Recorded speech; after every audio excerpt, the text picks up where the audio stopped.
Hello, welcome back to Chuys Educational Corner. This is Richard Marquez. Today I wanna get into the issue of student discipline, why kids misbehave, and those kinds of things, and how you can stop a lot of it, and how you can help yourself in your classroom, and how you can help your teachers create a better environment in their classroom. Uh, when you start looking at discipline problems and you start breaking them down, the majority of them come from boredom. The majority of them come because the kids don't have anything legitimate to do, and so they start picking on each other. And as they pick on each other, things begin to work out of hand. And then things don't get better because when they come to that classroom, they know things are going to what it's going to be like in that classroom. So they continue to create that particular issue. So how do you stop a lot of that particular aspect of it? It's called a reciprocal agreement between the teacher and the student. Uh, yeah, that's right. And basically, it comes down to if you fail, I fail. If you have an attitude that is, I don't want you to fail, I'm your teacher and I don't want you to fail, because if you fail, it means I fail. If you can create that kind of an environment, you'll minimize all your discipline issues in your classroom. Let me give you a good example of where you can do that.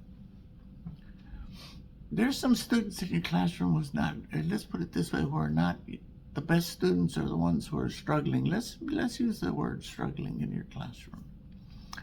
And you give them work to do, you do you teach, you do your stuff, and then you say, all right, all of you now go do your own practice and so on and so forth. And then you go back and you sit at your desk and you get on your computer. Yeah, don't tell me you don't do that. I see it all the time. And you let the kids do their work. There's your place. That's your spot. You missed it. That's the place where you can minimize completely your discipline issues and where you can improve the culture in your classroom. There are kids in your classroom who are failing your class or are doing poorly. When you put the kids to work, take those kids who are not doing as well in your classroom, get them close to you, and work with them about the work they're trying to accomplish. And be straightforward with them and be honest. I don't want you failing my class. I want you to pass my class. So come here, let's sit down and tell me what help you need. Tell me how you need this. All right, do this, and so on and so forth. You'll find that the majority of the time, it's a reading issue. A lot of your kids are struggling reading the directions, reading the information, doing those kinds of things. So work with them on the reading of it. And say, okay, read it to me. Now, what do you think it's saying? Okay. So now, what do you think you're supposed to be doing? And that's exactly what I want you to be doing. You got it. That's good. Anybody else? All right. You go back and go do what's going on, and you guys come here. Let's continue to work until you feel comfortable working through this and getting the work done and so on and so forth. They're going to go do their work, but here's what you've done. You've basically created an environment where you said to them, I'm not going to let you fail. I care so much about you that I'm not going to let you fail. And I'm going to continue to work with you so to the point where it is going to be my responsibility that you pass your class. All your kids aren't going to get A's. But if you can get that kid a 70 and a 75, my God, look what you've done for this child. Rather than a failure, the child now becomes successful.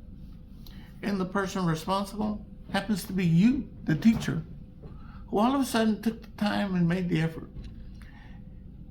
When you do that with your students, they all notice, everybody pays attention, and all of a sudden they all agree that you're a good person, that you really care about them, and that what you're trying to do for them really matters, because look at the way you're going about doing it. So the next time you have a little time, don't go sit behind your computer. You'll have plenty of time during your planning period and other periods of time. I know there's a lot of administrivia and things that you have to get done. Spend a little of that time working individually with the kids in your class who are behind and who are failing. Don't let them fail. They will really appreciate you for not letting them fail. They'll care about you. They'll even talk about you in different ways. Look, it's a human business. So if you treat me with respect and you care about me, I'll reciprocate. That's why it's reciprocal. You fail, I fail. You succeed, I succeed. So use your time, and don't run around saying, I don't have any time, I don't have any time, I don't have any time. You have a lot of time. And so in the next episode, I'll go in and I'll break down all the lost time that you say you don't have, that you could be using to improve your instruction. Be good to your kids. Don't let them get away with things.